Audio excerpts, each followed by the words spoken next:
Internet, parce que là, ce qui est fou, c'est que vous êtes allé chercher de l'info de base. Oui. Ben oui, mais parce qu'on ne connaissait pas cette maladie. Oui, on vous dit CMV, connu, hein. personne ne sait ce que c'est. Voilà. Oui, mais dans votre entourage, c'est une chose, mais auprès des professionnels de santé... Nous, on n'a pas été soutenus, nous. C'est toute la différence entre Ludivine et nous, c'est que nous, on a lâché mis dans la nature. 3 mois à savoir que j'étais contaminante, que j'étais malade. Pendant 3 mois, on nous a dit, une fois vous êtes malade, une fois vous n'êtes pas malade, c'est un faux positif, ne vous inquiétez pas, jusqu'à ce que l'écho de nous dire que c'était une petite fille, donc l'écho du 2e trimestre nous dise effectivement votre fille ne se développe pas bien. Donc il y a peut-être un problème. Et cette incertitude est absolument épouvantable, oui, évidemment, oui. on peut l'entendre. Ludivine, vous, en attendant la myosynthèse, on vous a prescrit des antibiotiques, mais finalement le parasite a passé quand même la barrière placentaire, et donc vous n'aviez vraiment aucune idée alors des conséquences sur votre bébé. Comment vous viviez les examens médicaux? La myosynthèse, c'est une image qui restera gravée à vie. Oui. À vie, parce que on touche à notre ventre. Hein. Quand on est enceinte, c'est vraiment chasse gardée. Et puis de se dire, moi j'avais un gynécologue qui était très rassurant, qui me disait on va y aller pas à pas. Et on avait cette démarche, ma meilleure amie m'a toujours dit, tant qu'on te prouve pas qu'il va pas bien, dis-toi qu'il va bien. Et du coup, mon gynécologue me disait, mais vous inquiétez pas, de toute façon, même si vous l'avez contracté, je vous donne l'antibiotique tout de suite. Et il y a très très peu de pourcentage de risque que ça ait passé la barrière placentaire au terme où j'en étais. Et j'ai fait partie de ces 1% de risque. Donc après, il y a eu la deuxième étape de me dire, bon, il m'a dit, bon, d'accord, votre fœtus est infecté, le fait est là, vous allez prendre d'autres antibiotiques encore un peu plus forts pour éviter que le parasite ne se propage en fait dans le fœtus et qu'il porte le moins de séquelles possible. Et de là s'en suivent tous les mois une écho. Et à cette écho, ils en parlent très bien dans le reportage des fameuses calcifications et c'est, j'en frissonne encore, le moment où il pose la sonde et les 5 minutes où il nous avait dit, je fais mon travail, après on discute.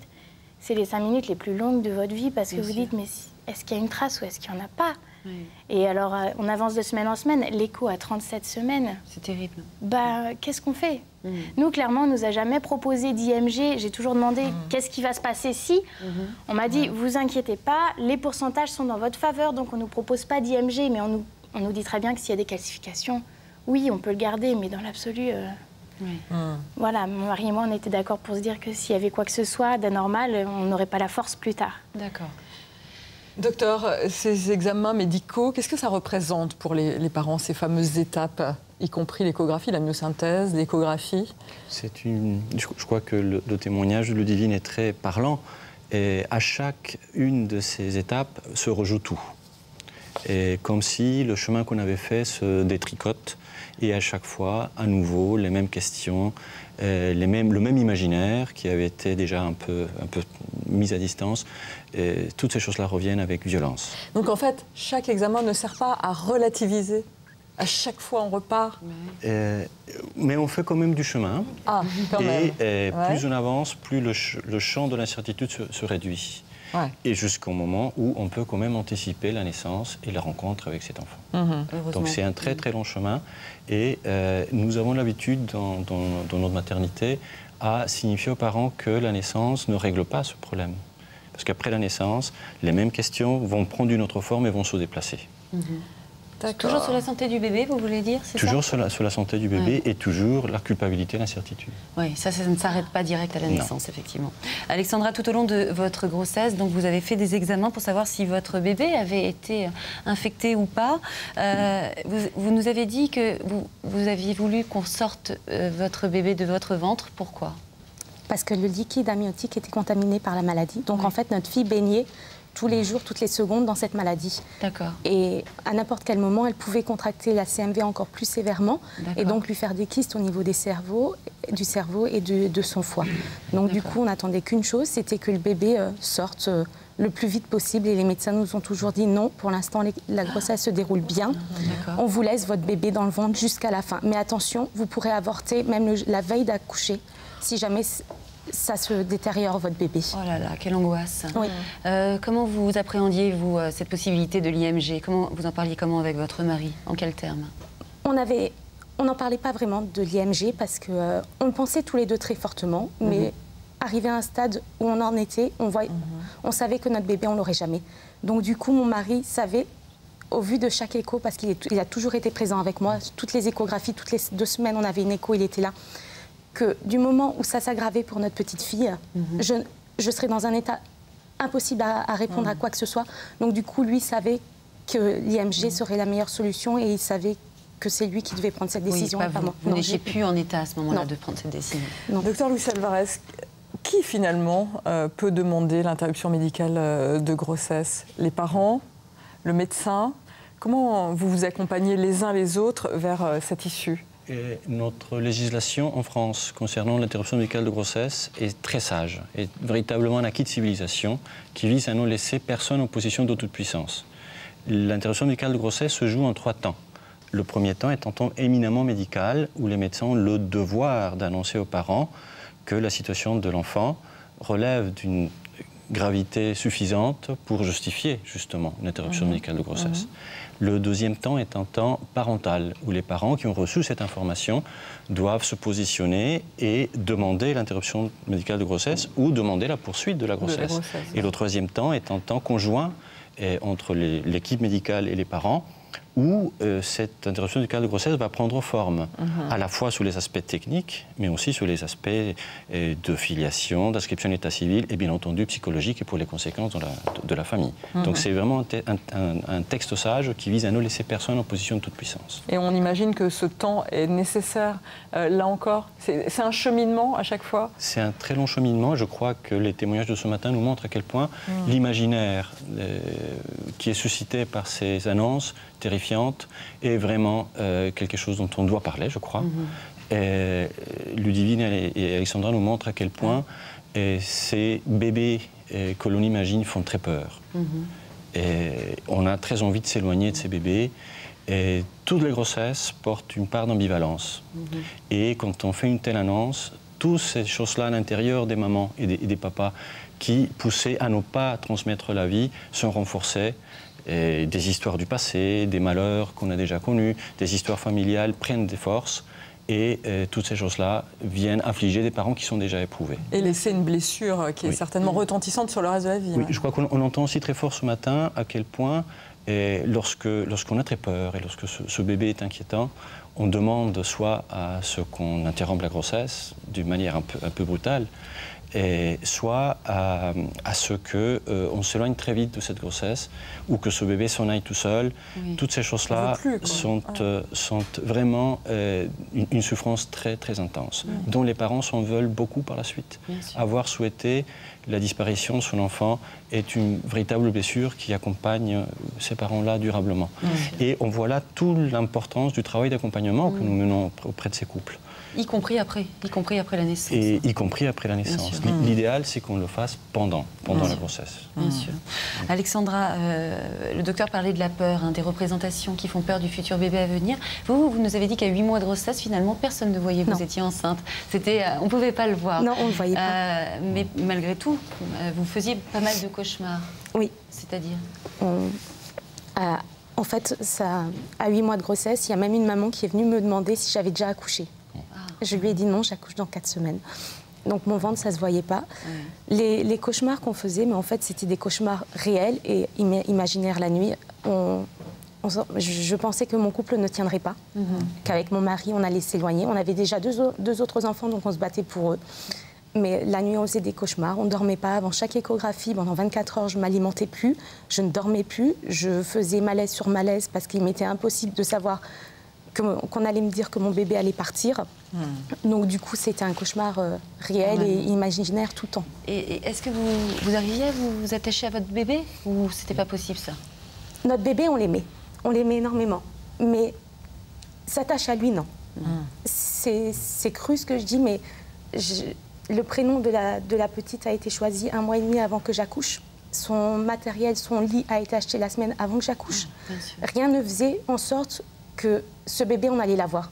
Donc je l'aimais énormément, mais mon mari n'avait pas le droit de toucher mon ventre. Il n'avait pas le droit de l'embrasser, il n'avait pas le droit de lui parler. Je mettais une barrière pour pas qu'on aime ce bébé. On l'aimait tous les deux, hein. Ça, j'en doute pas, et on l'aime encore énormément aujourd'hui. Mais on espérait qu'une chose, c'est qu'elle parte. Qu'elle parte et qu'on n'ait jamais besoin de prendre cette décision à deux de faire une interruption de grossesse. C'est trop difficile. Oui. Luis Alvarez, on voit la réaction des mamans qui nous font l'amitié de venir se confier sur le plateau des maternelles et les pères dans tout ça. La situation des pères est importante à souligner. Ils sont tout aussi éprouvés que les mamans, et ce d'autant que la grossesse se passe dans un autre corps et que ce bébé dont on est déjà le papa croît dans un autre corps qui n'est pas le nôtre, et un corps autour duquel il gravite toutes ces angoisses et ces incertitudes. Donc pour le papa se joue tout cet imaginaire comme pour les mamans, et en plus les papas se sentent la responsabilité d'être le soutien des mamans. Donc un certain nombre de papas ne s'autorisent pas non plus à faire part ou à sentir leurs émotions, leurs rêves, leur imaginaire, leurs cauchemars. Et ils tentent de faire bonne figure et de porter un peu tout le monde, surtout s'il y a des enfants aînés aussi. Et ce qu'on observe, c'est qu'après coup, à distance de la naissance, quand les choses sont à peu près organisées, ces papas-là ressentent les effets de tout ce stress et de tout ce qui revient. Parce que là, on entend, vous parlez carrément de votre couple qui a failli exploser. C'est ce que je pensais. Dans les cauchemars que vous faisiez. Mon mari m'a toujours énormément soutenue et c'est grâce à lui qu'on a notre fille aujourd'hui, parce que sans lui, je n'aurais pas continué cette grossesse. Mais effectivement, mon mari, c'est lui qui a eu le revers de la médaille quelques mois après la naissance de notre fille, effectivement. Et qui a pu, lui aussi, s'écouter à un moment donné. Bien sûr. Oui, un gros contre-coup. J'imagine. Alexandra, vous avez quand même pu vous attacher. Vous avez réussi à vous attacher quelques semaines avant la naissance à ce bébé. Les 2 dernières semaines. Ouais, les 2 dernières semaines. Il y a eu, je crois, un examen médical à ce moment-là. Qu'est-ce que vous avez dit à l'équipe médicale? À 4 jours du terme, donc comme je faisais des échographies toutes les 2 semaines, à 4 jours du terme, j'avais encore une échographie. Et c'était la première échographie que j'y allais sans mon mari. Parce que comme c'était la fin de grossesse, il n'avait pas pu prendre 2 jours de libre. Donc il m'a dit, vas-y, courage, ne t'inquiète pas. Et au moment d'arriver dans la pièce, quand l'équipe médicale m'a accueillie, je les ai regardés, je leur ai dit, si mon bébé ne va pas bien, ce n'est pas la peine de me le dire, je le garde. Il est trop tard pour faire marche arrière maintenant. J'ai dit, je ne veux plus. À 4 jours, c'est trop tard. Et chance pour nous, notre bébé n'avait toujours pas de kiss, rien du tout. Ouais. Et d'ailleurs, on va arriver au moment heureux de votre histoire, puisque vous avez eu votre bébé sur vous, donc à la naissance. Qu'est-ce que vous avez ressenti à ce moment-là? Pendant l'accouchement, je ne pensais qu'à une chose. J'ai pas profité de mon accouchement. Mon accouchement a été très rapide, en 5 minutes. J'ai pas eu le temps d'avoir de péridurale, rien du tout. Ma fille voulait sortir absolument. Elle est sortie, mais j'avais pas mal de la douleur de l'accouchement. C'était tous ces mois que j'avais gardé. Et je ne pensais qu'à une chose, c'était CMV, CMV, CMV. D'accord. Donc j'ai eu ma fille et je leur ai dit, il faut vite me la sortir. Ils me l'ont mis et bien sûr, là, ça a été... qu'elle soit malade ou pas, là, c'est un moment rien qu'à 3. Il y avait mon mari et c'était magnifique, c'était magique. Et c'était dingue. Oui. Vous, Ludivine, qu'est-ce que vous avez ressenti quand vous avez enfin pu tenir ce bébé dans les bras? Le soulagement de se dire, ça y est, j'ai réussi, étape par étape, on y est, ça y est, il est là. Et c'est les premières heures et tout de suite se dire, on a toutes vécu en tant que maman, c'est le moment où on le tient dans ses bras, qu'on commence à s'inquiéter pour lui, en fait. Ouais. Donc après, je me suis dit, qu'on continue de s'inquiéter pour lui. Je pensais que l'accouchement serait la délivrance et en fin de compte, c'était le début de me dire, là, ça y est, il y a toute la batterie d'examen parce que vu qu'il était infecté lui aussi, il a eu le droit à son écho transfontanellaire, ses fonds d'œil et ses antibiotiques. Et on se dit que malgré tout, c'est pas un super démarrage dans la vie parce que le pauvre, il a des numérations tous les mois, il a ses prises de sang, ses examens. Donc soulagé qu'il soit là et on recommence à un autre marathon et ça va durer 1 an. Le protocole c'est 1 an, c'est comme ça. Et c'est déjà une bonne partie de fête. Alors. Et comment il va maintenant? Il a 3 ans, Clément? Il a 3 ans, il va très bien. Il a une cicatrice de toxoplasmose dans l'œil parce que c'est très souvent les yeux qui sont touchés. Donc il a une cicatrice qu'on surveille avec les ophtalmos tous les 6 mois. Il a un fond d'œil pour vérifier. Il a encore un chouïa petit pour dire s'il voit très bien, s'il a un champ visuel parfait ou pas. D'accord. A priori, il semblerait que la cicatrice ne le gêne pas. Elle est tout près de ce qu'on appelle la macula, qui est le centre de la vision précise. D'accord. Mais lui, pour l'instant, il n'émet pas de gêne. D'accord. Donc cette cicatrice, elle sera surveillée jusqu'à son adolescence. Et quelle est la relation que vous avez avec lui? Comment vous la décririez? Je peux très bien décrire la relation que mon mari a avec lui, et il le verbalise très bien d'ailleurs. déjà, il a un tempérament très cool et on a tendance à, effectivement, lui laisser passer plus de choses. Et mon mari, il l'avoue très bien. Moi, je ne sais pas si j'ai le recul nécessaire, mais... Mais apparemment, vous seriez plus indulgente. Plus indulgente, en tout cas, tous les deux. Alexandra, les examens à la naissance ont révélé que votre fille allait bien, hein, a priori. Aujourd'hui, elle a 1 an. Alors, comment elle va? Lola va très bien. C'est une petite Lola. Elle va très, très bien. Je reviens sur pareil que Ludivine. C'est un bébé qu'on laisse faire tout. Malheureusement, un papa qui est hyper cool avec sa fille, qui ne voit que Dieu pour ses enfants, il en est fou. Elle ne marche pas encore, mademoiselle. Elle n'a pas envie. Elle a 15 mois. 15 mois. 15 mois. Elle n'a pas envie, mais je pense que c'est beaucoup du fait de l'avoir maternée, de la surprotéger. Et du coup, elle se dit, bon, si je pleure, on me ramène tout, donc pourquoi marcher? Est-ce que vous diriez que vous avez encore peur pour elle? C'est encore présent, ça, ou pas? Les 5 premiers mois de sa vie, oui. Oui, énormément. J'ai accouché, je suis partie en dépression. On pense que pendant la grossesse, c'est à ce moment-là qu'on tombe en dépression. Or, je ne suis pas tombée en dépression pendant ma grossesse, je suis tombée en dépression du moment où ma fille est arrivée. Peur qu'il lui arrive quelque chose, peur qu'on m'annonce quelque chose, peur pour elle tout le temps.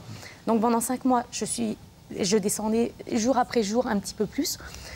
Mon mari était là pour me soutenir. Et quand je suis allée mieux, ma fille, quand je savais au bout de 6 mois qu'elle allait très bien, pour Noël, elle nous a fait le plus beau des cadeaux, c'est se tenir assise. Donc du coup, ça voulait dire que sa colonne vertébrale n'était pas touchée.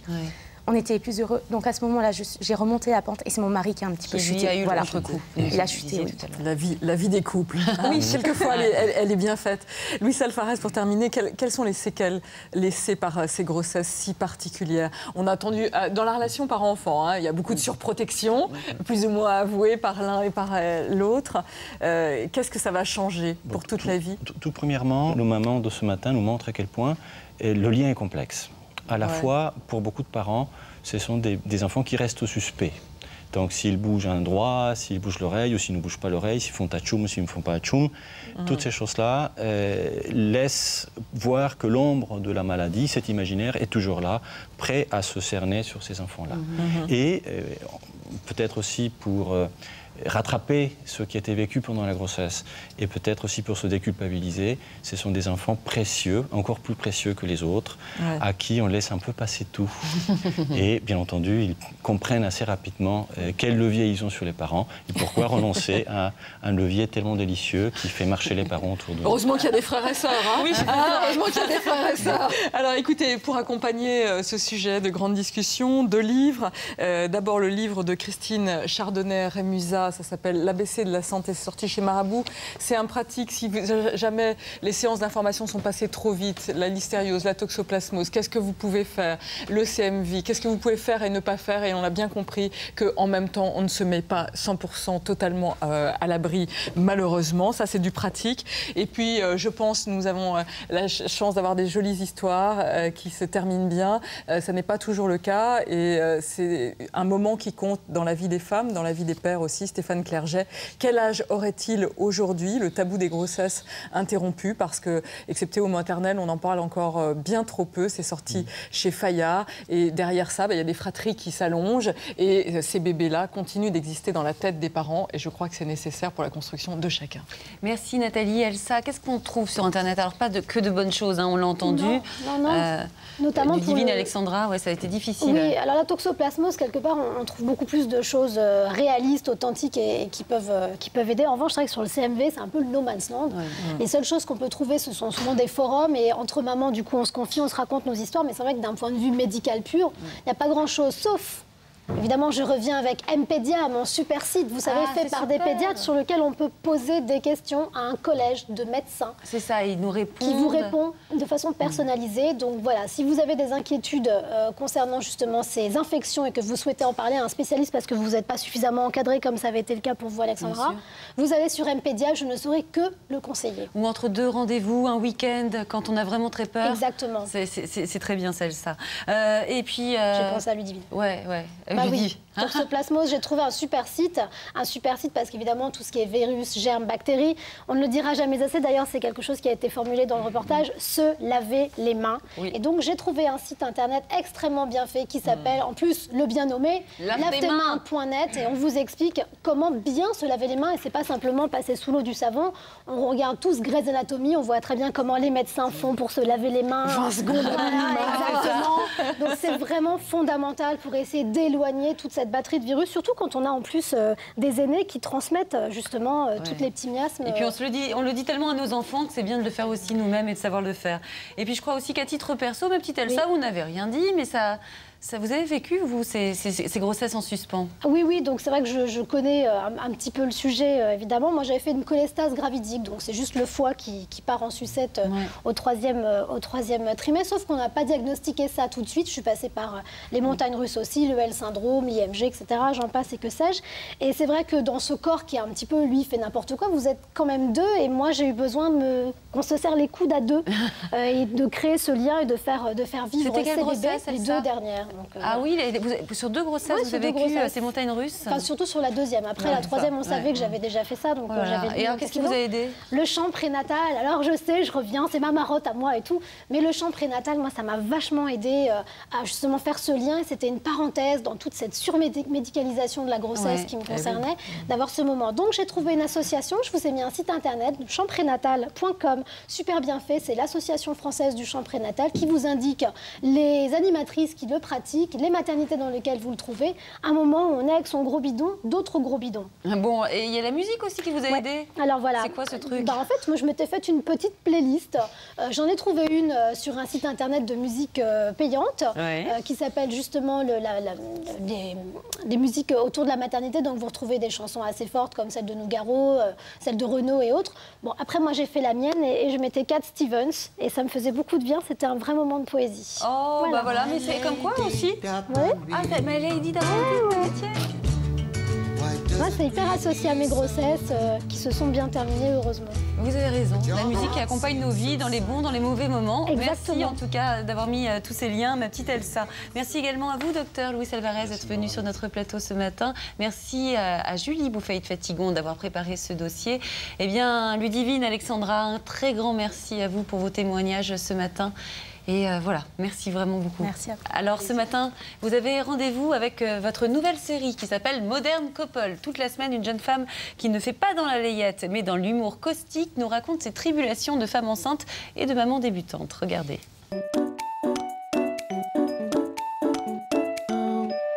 Depuis que je suis enceinte, j'ai découvert une nouvelle littérature. Les magazines féminins, spécial gros ventre. Les filles sont minces, belles, épilées. Elles n'ont pas de vergetures ni de doubles manteaux. Tous les matins, je m'efforce à avoir le même sourire que sur les photos, mais j'ai envie de vomir. Je devrais être comblée, je suis juste grosse. Il me reste encore 4 mois et j'en ai déjà marre. Il m'arrive souvent de penser à ma vie d'avant. Avant, je ne connaissais pas les interdits. Avant, je pouvais passer mon permis moto, faire du cheval, sauter à la corde si j'en avais envie. Avant, je pouvais monter dans les bus sans que personne ne me demande « c'est pour quand ?» J'ai l'impression d'avoir les seins qui poussent. Est-ce que les garçons ont la même sensation quand ils bandent? Maintenant, on me dit que ça va tout changer. Mais dans quel sens? Jusqu'à quelle taille? J'ai peur de passer de l'autre côté.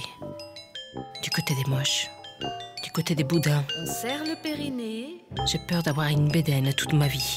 Et on le détend. Les mains gonflées. Un gros cul. Les visages bouffis. J'ai peur de ne plus m'habiller qu'en t-shirt. J'ai peur de ne plus jamais porter un bikini, que plus aucun homme ne me regarde. On trouve la bonne position. Je ne veux pas passer la journée en pyjama. On respire. Et on relâche. Je voudrais porter des bijoux, des talons, du rouge à lèvres. Je voudrais enlever ces chaussettes. J'en ai marre de me traîner. J'en ai marre d'attendre les moments. Je n'ai jamais attendu aussi longtemps. Je suis lente. Je suis molle. Je suis une limace. Non, je ne suis pas comme ça. Allez, madame, on y va. On soutient l'effort, là. Allez, allez. Et pourquoi ce ne sont pas les hommes qui se tapent tout ça? Allez, allez, allez, allez. je suis allée voir mon gynéco. Moi, je suis ravi que ce soit les femmes qui fassent les grossesses. Il y a tellement de soucis. Quand j'entends des hommes qui viennent dire « Ah, je rêverais tant d'être enceinte et de porter un bébé », vous les regardez, vous leur dites « Viens au mois d'août dans la maternité, c'est la canicule, et regarde les femmes qui sont enceintes de 8 mois. Elles se traînent, elles sont en tongs, ou elles sont en train de tuer les chaussures bateau de leur mari. Elles ont des pattes comme des poteaux, elles ne savent plus dans quel côté se coucher. Vous imaginez, vous avez un ventre qui fait 30 cm de hauteur utérine. Elles ne savent pas si elles se mettent à droite, si elles se mettent à gauche. C'est une catastrophe.